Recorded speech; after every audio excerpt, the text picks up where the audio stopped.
Seagrasses are a species of flowering plants found in estuaries and shallow coastal waters in the temperate and tropical zones. They form an important marine habitat and provide a number of ecosystem services, including nursery habitat for key commercial fisheries species, carbon sequestration, water column filtration, and sediment stability. There are several common species of seagrass found in and around Sydney. Posidonia australis, Zostra capricorni, and Halophila ovalis are all found in surrounding estuaries and maintain the health of local ecosystems as well as supporting local fisheries business. The economic value of seagrass beds worldwide is extremely high, with estimates of the value of services provided by seagrasses suggesting that seagrasses provide $19,000 in ecosystem services per hectare per year. Given the current estimate of seagrass coverage, the value of global seagrass provided services is over $3 trillion a year. With global levels of atmospheric CO2 increasing, leading to global warming and ocean acidification, it is important to protect the natural process that removes CO2 from the atmosphere. This process is known as sequestration. Seagrasses are especially effective at sequestering carbon, with certain seagrass meadows being measured sequestering carbon at a rate of 198 grams per metre square per year. Seagrasses are also incredibly effective carbon sinks. 14,000 hectares of seagrass, about the amount found in Massachusetts, would be able to store 276,703,000 kilograms of carbon, the same amount produced from burning 487 million litres of petrol, enough to drive a Prius to Pluto. Seagrasses are able to be such effective carbon sinks due to their ability to store carbon in their root systems. The sediment in which seagrasses grow has been found to have extremely high levels of trapped carbon. This is in part due to the seagrass's ability to store excess carbon produced from photosynthesis in the rhizomes of the roots. Furthermore, dead organic material from the seagrass is trapped in the soil and is slow to break down due to the anomic nature of the sediment below. Finally, seagrasses act as extremely effective filtration systems within a waterway. This process also traps organic matter from the water column and adds it to the sediment below the seagrass. As a result of these processes, seagrasses account for between 10 and 18% of the carbon sequestration within the ocean. In comparison to the relatively small area within the ocean, less than 0.01%, this highlights the effectiveness of seagrasses as carbon sinks. Seagrasses are also known to be incredibly important in sediment control of the ecosystems they inhabit. The root systems help minimize erosion and mitigate storm damage to waterways. As well as this, the roots contribute significantly to oceanic carbon burial, and the canopy of seagrass beds slows currents and increases settlement of suspended material, reducing turbidity in surrounding waterways. As well as controlling sediment as a living organism, dead seagrass washed upon the shoreline can help to control shore erosion.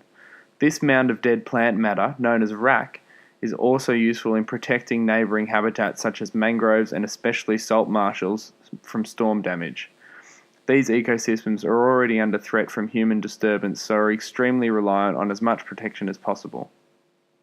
While the seagrasses themselves are useful in the control of sediment flow through a waterway, so too are the epiphytes that live on the seagrass leaves. These buildups of algae and protozoans help to filter nutrients from the water column and help maintain a clean waterway. As well as their function as carbon sinks and sediment traps, seagrasses also function as important nursery habitats for a variety of different commercial fish species. Within New South Wales, species such as bream, snapper, mullet and luderick all rely heavily on seagrass for a variety of reasons. The seagrass itself provides shelter from adult predatory fish and allows juveniles to grow under the protection of a physical barrier. The epiphytes found on seagrass leaves provide an important food source for a number of grazing species such as leatherjackets and mullet. The seagrass itself can also be an important food source, either alive for herbivorous fish such as luderick or as wrack for invertebrate species such as crabs. Despite their importance in marine systems, seagrass ecosystems are under threat. Human activity around seagrasses poses a significant threat to their survival. Boat activity such as moorings, prop scars from propellers grazing the bottom, and trawlers disturbing huge areas of seagrass due to the net dragging, all pose significant threats to the meadow's survival. Furthermore, coastal development around seagrass beds increases turbidity due to increased runoff and can kill seagrass beds due to lack of light penetration. Other coastal developments such as wharves and marinas also increase shading and can kill the surrounding seagrass. Dredging for coastal modification can also disturb sediment around seagrasses and suffocate the meadows. Furthermore, pollution and runoff from increasingly urbanized areas can increase turbidity and reduce light availability to seagrasses. Nutrient runoff from agricultural land is another significant threat to seagrass. Runoff from farms utilizing herbicides, pesticides, and fertilizers can flow into seagrass meadows and cause algal blooms which can kill entire seagrass communities. Human-induced climate change also presents a major threat to seagrass beds.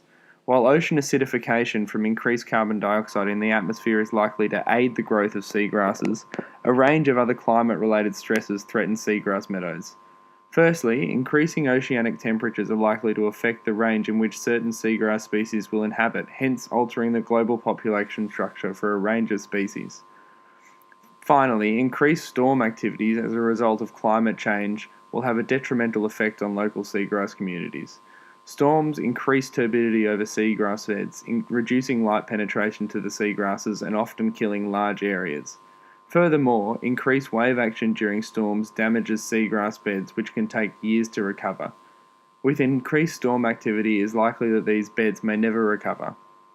Storms also increase runoff from terrestrial systems, increasing nutrients in the water column and causing algal blooms which can wipe out whole seagrass beds.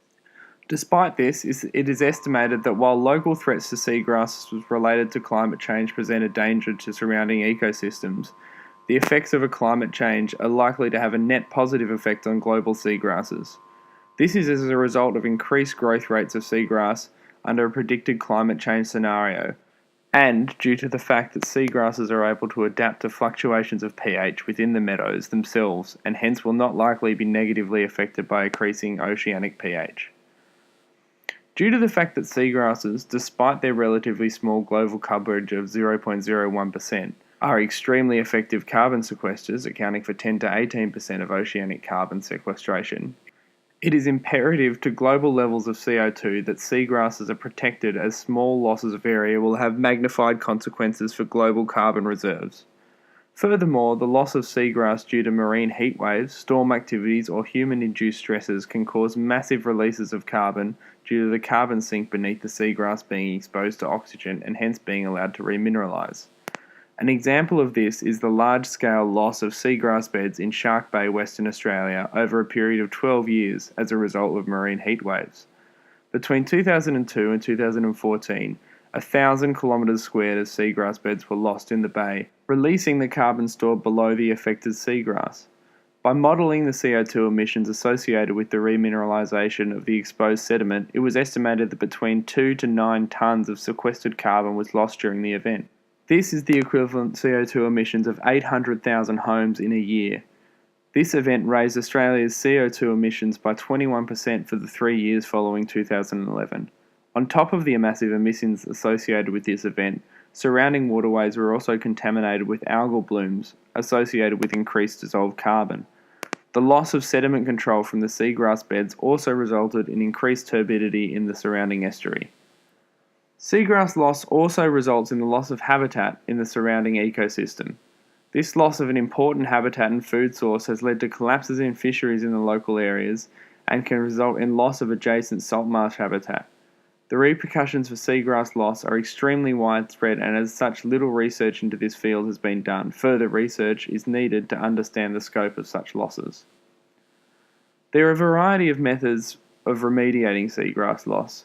Each has been trialled with varying degrees of success. One example of seagrass remediation is the transplantation of seedlings to disturbed patches. However, this method is extremely costly, and thus far only 30% success rates have been recorded. However, the success rate of these methods has been shown to be increased with the installation of artificial seagrass barriers around a remediating bed, which protects seagrasses by reducing herbivory and storm damage. Unfortunately, these tests are only small scale and no large-scale testing into their effectiveness has been conducted. Ultimately, the only way to address the problem of seagrass loss is to face the issues that threaten seagrass. This means working to effectively mitigate climate change, manage seagrass beds effectively so as to minimise human-induced physical damage from boating and coastal development, and properly manage runoff water from urban and agricultural areas to limit pollution of seagrass beds and the surrounding waterways.